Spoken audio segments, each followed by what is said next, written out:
என்ன மாற்றம்? இந்த திராவிட கட்சிகள் அரை நூற்றாண்டுகளாக வெறும் செய்தி அரசியல், விளம்பர அரசியல் தான் செய்தது. சேவை அரசியல் செய்யவில்லை, செய்யாது. தேர்தல் அரசியலே செய்தது, மக்கள் அரசியல் செய்யல, செய்யாது. அதேதான் இவர் செய்யறது.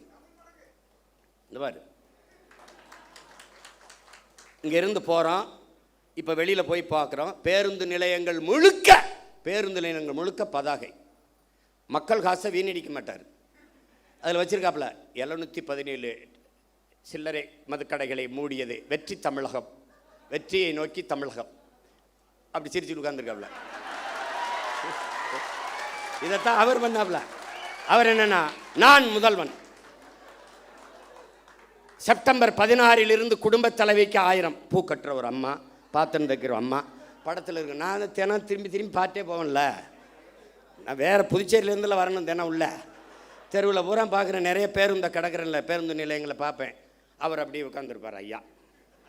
இப்போ இவர் உட்காந்துக்கிட்டு இவர் இப்போ இருங்க வரேன். அப்புறம் சிங்கப்பெண் பெண்கள் பாதுகாப்புக்கு சிங்கப்பெண் சிறப்பு படை, அதுக்கு ஒரு விளம்பரம், அப்படியே சிரிச்சுக்கிட்டு இருக்காப்புல.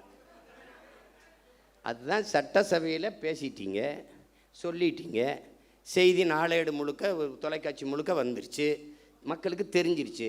அப்புறம் அதுக்கு இவ்வளவு கோடிகளை செலவழித்து தெருவா விளம்பரம் இதுக்கு? இதுதான் செய்தி விளம்பர அரசியல். இவங்க ஒன்லி ரீல்ஸ் தான், நோ ரூல்ஸ். ரூல் பண்ணுறதில்ல, ரீல் தான். இன்னைக்கு என்ன போடலாம்? பேருந்தில் போகலாம், பேருந்தில் அப்போ அதுக்கு தான் போக்குவரத்து துறைக்கு ஒரு அமைச்சர் போட்டிருக்கீல, தமிழன் விஜய் பார்த்திபன், பேரை வச்சுக்கிறான் கில்லி சரத்குமார், திருப்பாச்சி வெட்டர்வால், எதோ ஒன்று வச்சுக்கிறது, பேரை வச்சுக்கிட்டு சூப்பராயன், அப்படி எதோ ஐயா வச்சுக்கிற மாதிரி எதையோ வச்சுக்கிறது. அவன் இந்த சரத்குமாருங்கிற அவன் எப்படிப்பட்ட வீரன்? அது கிள்ளி சரத்து அதெல்லாம் அவங்க சமாளிக்கிறாங்க. எல்லாத்தையும் சரி பண்ண நினைக்கிறாங்கடா. ஆமாம் தவறுங்க அப்படின்னு சொல்லி அதை திருத்திக்கிறது கிடையாது, தவறு தான், இனிமேல் இல்லை அப்படின்னு சொல்லணும்ல. விளையாட்டு போட்டி கிரிக்கெட்டு ஐபிஎல் பார்க்க போகிறாரு, சரி போகிறாரு, குழந்தைக்கு உடம்பு முடியல. எவனாவது நல்ல தகப்பன் உடம்பு முடியாத குழந்தையை தூக்கிட்டு, சின்ன குழந்தையை தூக்கிட்டு ஐபிஎல் பார்க்க போவானா? இவனுக்கிட்ட இவ்வளோ பெரிய பொறுப்பை கொடுக்குறிய அமைச்சர் பதவி, அவன் என்ன வெங்காயத்தில் நிர்வாகம் பண்ணுவான்? ஒரு குழந்தைக்கு தகப்பனாக இருக்க தகுதியற்ற ஒருவனை எப்படா நீ மந்திரி ஆகுறீங்க? எப்படி மந்திரி ஆகுன? மாத்திரை கொடுக்க வேண்டிய நிலையில இருக்குது, உடல்நிலை சரியில்லை என்றால் வீட்டில் குழந்தைய வச்சு பார்த்துருக்கணும். அப்படியே நான் ஐபிஎல் பார்த்தா தான் உயிரோடு இருக்கணும்னா வீட்டில் தொலைக்காட்சியில் பாரு, அங்கே கூட்டி கொண்டு போய் மாத்திரையை ஒரு இதில் வச்சு, அது எது கடன் அட்டையில் இப்படி நசுக்கிறாப்புல. பின்னாடி ஒரு பொம்பளை குழந்தை அழுதுக்கு, உடம்பு முடியாத குழந்தைக்கு மாத்திரை நசுக்கா, பின்னாடி ஒரு பொம்பளை திருத்தி அதை எவனா எடுத்துக்கிட்டு 500 ரூபா இதுக்கு கையில் வருது. மாத்திரை நசுக்கிறதுக்கு 500 ரூபாய்க்கு என்ன சம்மந்தம் இருக்குது? இந்த மாத்திரையை ஏன் நான் பொடியாக நசுக்கிற? தண்ணியில் போட்டு குழந்தைக்கு கொடுக்க, மாத்திரையை அப்படியே போட்டாலே கரைஞ்சிருமே, எதுக்கு நசுக்கிற? டேய், கேட்குறதுக்கு பதில் சொல்லணும். அதை விட்டு உன்னை தெரியாதா? அது தெரியுதுலடா, உங்களுக்கு முன்னாடியே 15 வருஷமாக இங்கே இருக்கேன்டா, என்னை தெரியாமல் எப்படி இருக்கும்? அது கேட்குறது, அது அவர் கொடுக்குறாரு, இப்படி நசுக்கி போடுறாப்புல. இப்போ வழக்கு போட்டு சீமான் கெடுத்து விட்டாப்புல. டேய், நாட்டே கெடுத்து வச்சிருக்காடா, நாட்டே கெடுத்து வச்சிருக்கீங்க நீங்கள்.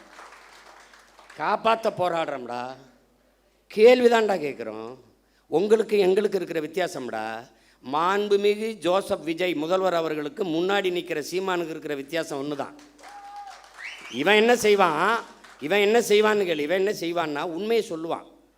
கடன் இவ்வளவு இருக்குது, வட்டியே 1 லட்சம் கோடிக்கு மேலே வருது, நம்ம இவ்வளவு சிரமம் இருக்குது, அதனால கொஞ்சம் பொறுங்க. இப்போ நான் சொல்கிறேன் பாரு, படித்து முடித்து விட்டு வேலை இல்லாத 70 லட்சம் இளைஞர் இருக்கான், கிட்டத்தட்ட 1 கோடி. இப்போ நான் என்ன செய்வேன், பிரபாகரன் மகன் என்ன சொல்லுவேன், காமராஜரனுடைய பெருந்தலைவனின் பேரன், வஉசியின் வாரிசு, தெய்வ திருமகன் முத்துராமலிங்க தேவரின் பேரன், தீரன் சின்னமலையின் வாரிசு, அயோத்தியாசர் ரெட்டமலை சீனிவாசனுடைய பேரன், நான் என்ன சொல்லுவேன்னு கேளு. சிங்காரவேலர் ஜீவானந்தத்தின் பேரன் என்ன சொல்வேன்னா, படித்து முடித்து விட்டு வேலை இல்லாத பட்டதாரிகளுக்கு, இளைஞர்களுக்கு வேலை தாரேன். அரசு வேலை தர்றேன். அது எந்த வேலைன்னு கேட்காத, வேலை தர்றேன், உனக்கு வேலை தர்றேன். இது நான். நீங்கெல்லாம் வந்து வேலை இல்லாத இளைஞருக்கு 4000 தர்றேன். ஒரு தலைவன் என்பவன் நிலையான தீர்வை நோக்கி நகர்த்தணும்டா. அதான்டா கனவு, அதான் விஷன், அதான் ட்ரீம். ஒரு தொலைநோக்கு இருக்கணும். நான் வேலை தர்றேன். எப்படி?